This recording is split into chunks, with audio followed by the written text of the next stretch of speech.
I'm still not grasping the concept. What does it do? I already told you, in excruciating detail. Stop asking.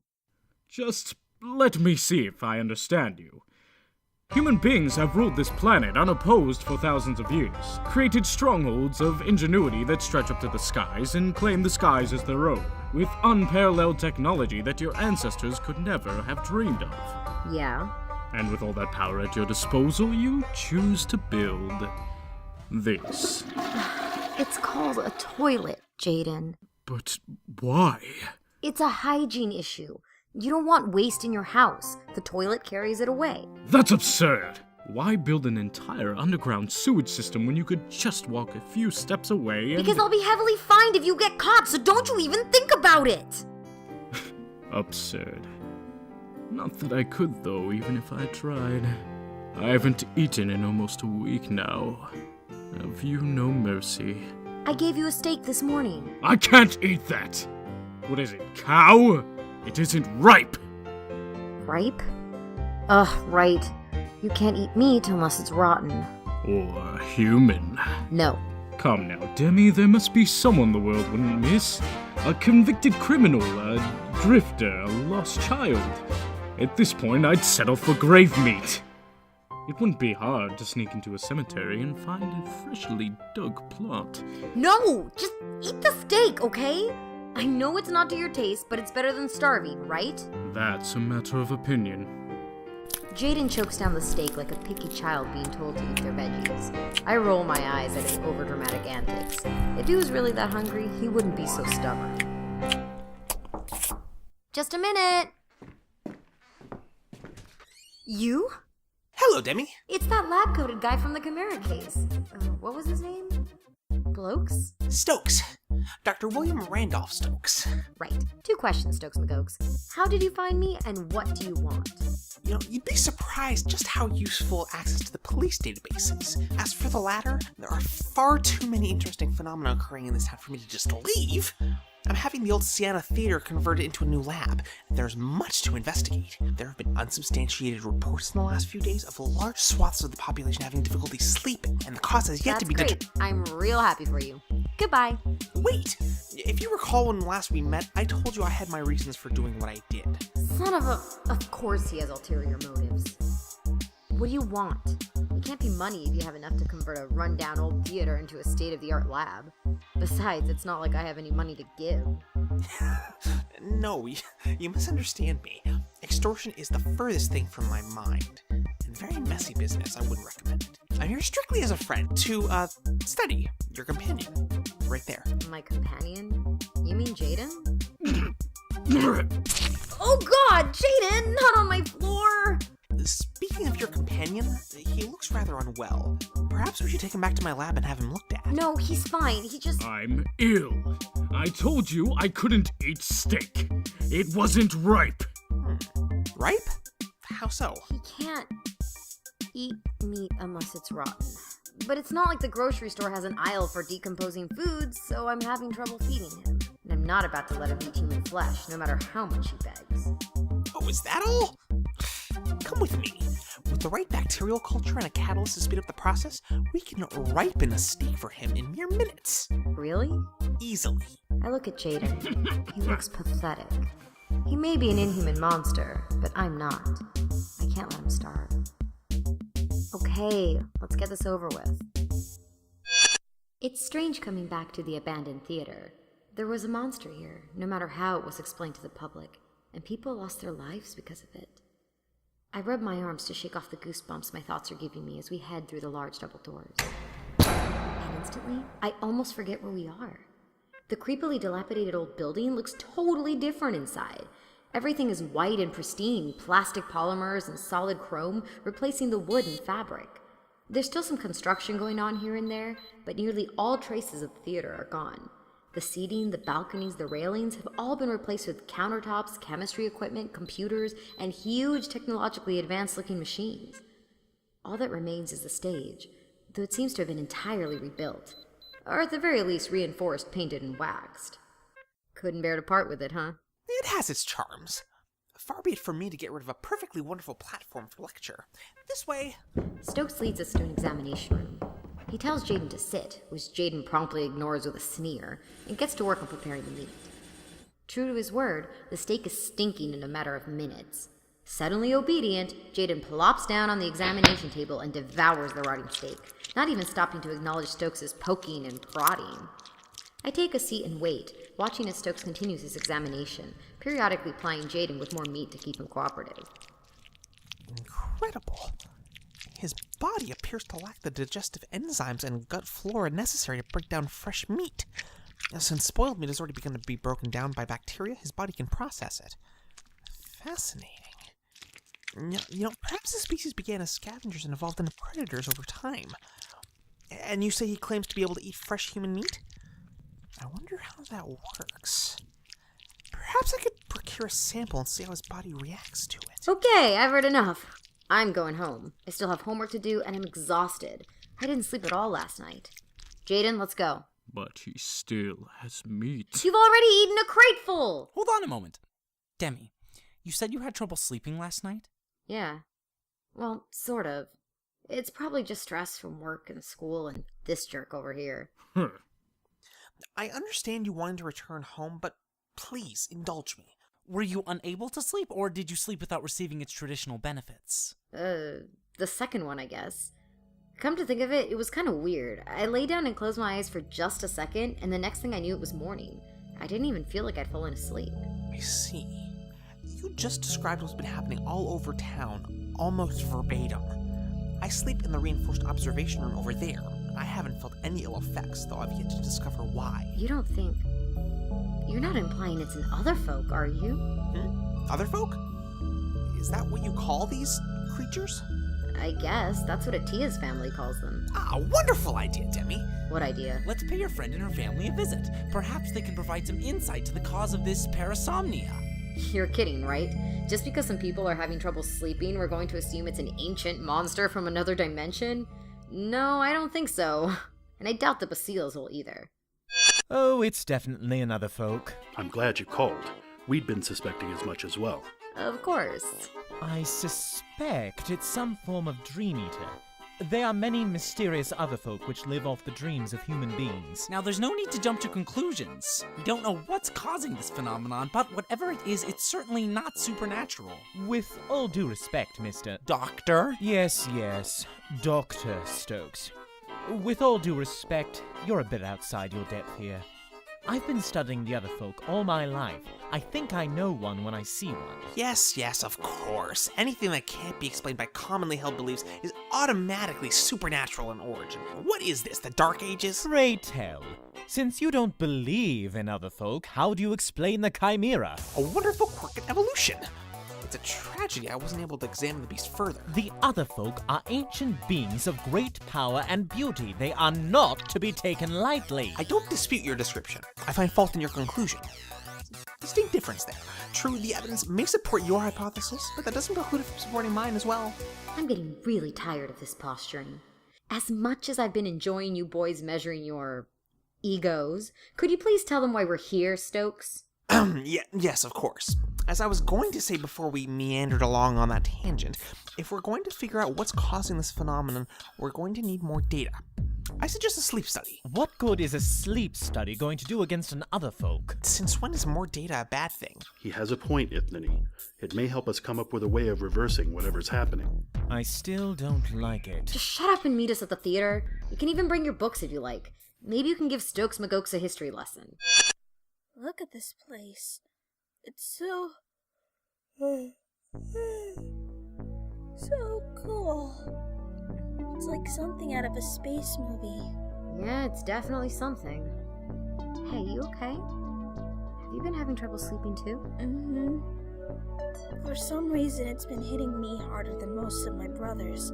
Most? Oh, Reba has a sensitive constitution. The lack of sleep has been making him really sick. Zalata's at home taking care of him right now. Zalata? Isn't he the one with a bad attitude?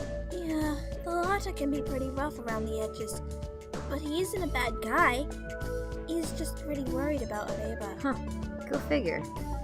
So hey, I'm gonna head home and avoid this whole mess before they get me involved. Wanna come? You can take a nap on my bed while I do homework. That sounds... nice. What about the other folk? We don't know for sure it's an Otherfolk. And even if it is, I really want to finish my work so I can get some sleep. Excellent idea once again, Demi. Huh? I'll even do you one better. We'll finish our work while we get some sleep. I still don't see how this will do us any good. We need to go out there and catch the other folk that's causing this, not waste our time running useless tests. No, we need to gather data and run these tests so we can determine the cause of this sleep epidemic, not waste time chasing fairy tales. You two aren't helping anything. Do you think you could both coexist without turning everything into an argument? Fine. Perform your blasted sleep study. Splendid! Your acquiescence is most appreciated, Ithnanie. Now, all we need are test subjects. We get to be guinea pigs? That's kind of awesome. Hey, Hemsah, look at these machines. Which one do you think they'll hook us up to? Well, I hope it's that scary looking one. The one with the huge needles? Oh, why would you say that? Don't be such a pansy, Sittah. It'll make a great story. You just want to break it, don't you? Well, now that you mention it, I do. But you knew I'd mention it. And you knew you'd be right. Well, what can I say? I know you better than you know yourself. Yes, fine. Now please lie down. It's time to administer the tranquilizers. Careful, Doc. Sittah's scared of needles. All right. Which one of you is Sittah? The one that's not Hemsah. And which one of you is Hemsah? The one that's not scared of needles. Duh. Ah! Well then, I take it you're Sittah. Ouch! And what's wrong with you? Sympathy pains. Right. Well, at any rate, the tranquilizers should take effect immediately. Yes, quite so. Stokes takes hold of a bunch of cords coming out of a strange machine and begins attaching the ends all over the twins' faces and heads. What are you doing? I'm taking electroencephalography recording. See what? Wait, is that one of those brainwave recording thingies like on TV? What are they called? An EEG? Top of the class, Demi. An EEG, short for electroencephalography, records the electrical activity along the scalp. This, in turn, allows us to measure voltage fluctuations resulting from ionic current flows within the neurons of the brain.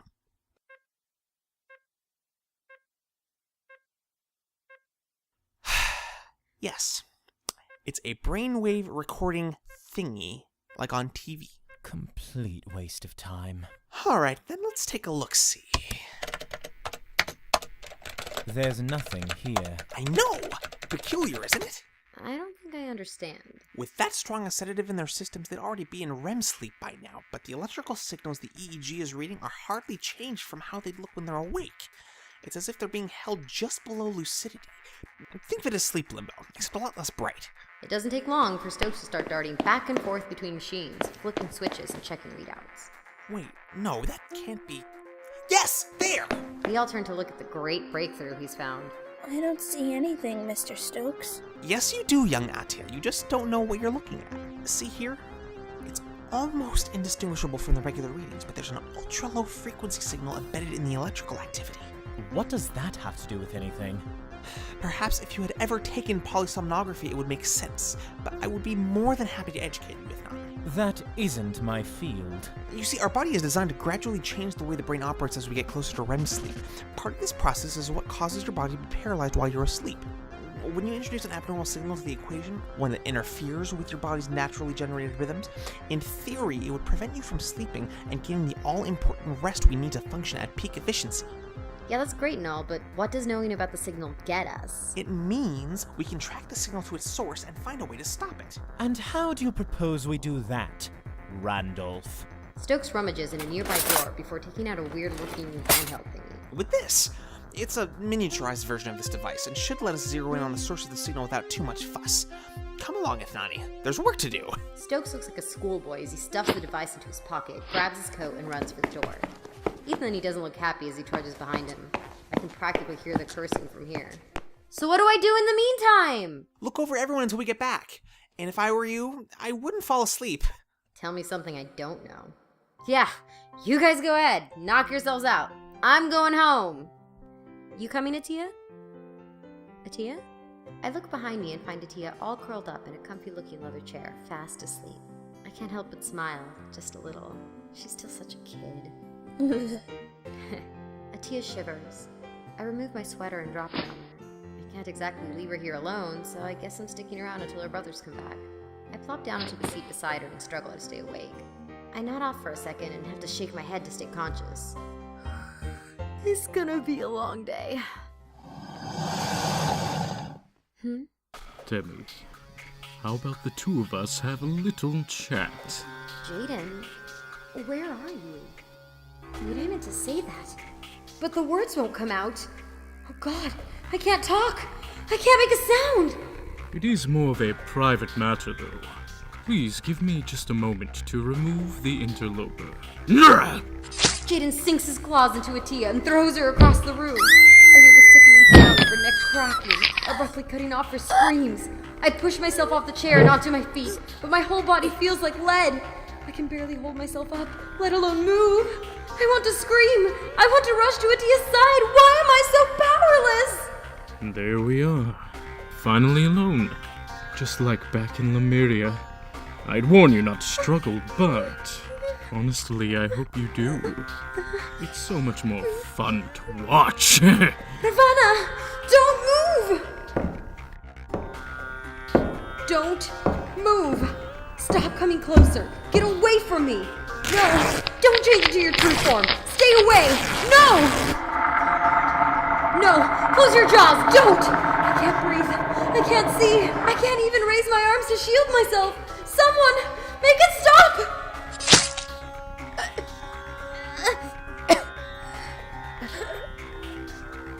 I barely even feel it.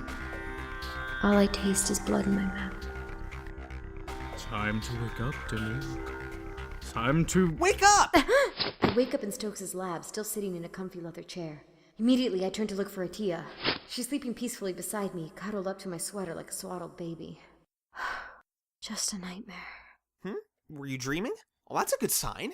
It means you were able to achieve REM sleep, which makes sense, seeing as we caught the source of the interfering frequency. Huh? What's going on? Stokes jumps up and excitedly gestures at the reinforced observation room. Through the thick glass, I can see what looks like a strange cross between a pygmy elephant and a tapir, but with a fused double trunk. What the heck is... Oh, it's cute! That is a Baku, a dream-eating Otherfolk, just as I predicted. What say you now, Dr. Stokes? I never said it couldn't be one of these strange creatures. I simply said it wasn't anything supernatural. But you said... And it isn't supernatural. What preposterous nonsense. Eating dreams. Ridiculous. This Baku emits a low frequency which prevents the brain from fully entering sleep mode. Were you not listening when I explained this before we left Ithnanie? I specifically said... At any rate, we're keeping this troublesome specimen isolated here, to ensure that he was the cause of the parasomnia. Of course it was! What else would it be? We need to send it back through the barrier. And we will. Soon. Once I rule out any other possibilities. You know, just to be on the safe side. You're not fooling anyone. You just want to study that thing. Of all the selfish, inconsiderate, pighead, stupid things to do. Oh, look at his little tail. I want to pet him. Do you think I could pet him? Oh, look at me. I'm Dr. Stokes. Well, that makes two I of don't us. believe in anything supernatural, despite the fact that it's sitting 2 I feet believe away in and it, blowing just snot I don't bubbles believe out of it's its nose. supernatural. But oh no, I'll gladly study and dissect it despite the fact that it's from another ruddy dimension. That's exactly why I Oh, want to study never and dissect mind it. the principles of cryptoecology I'm ruining just by doing this. Ruining or I making need to better? practice bloody science. Exactly, you have a very good impression of me. Oh, quick! Fetch me a weight and a beaker because I need to test the atomic density of fairy That's a dust very good and see if it idea, changes but color what when would that exposed to a actually flame. accomplish? What would that discover? Through all the commotion, I glance around the room. I find Jayden sitting quietly in a corner, lapping up the last of the decaying drippings in the steak crate. The blood runs cold in my veins. I'm not one to believe in prophecies or visions. A dream is only a dream. Even so, my guts twist and ache, as if I could still feel where monstrous claws had pierced through me.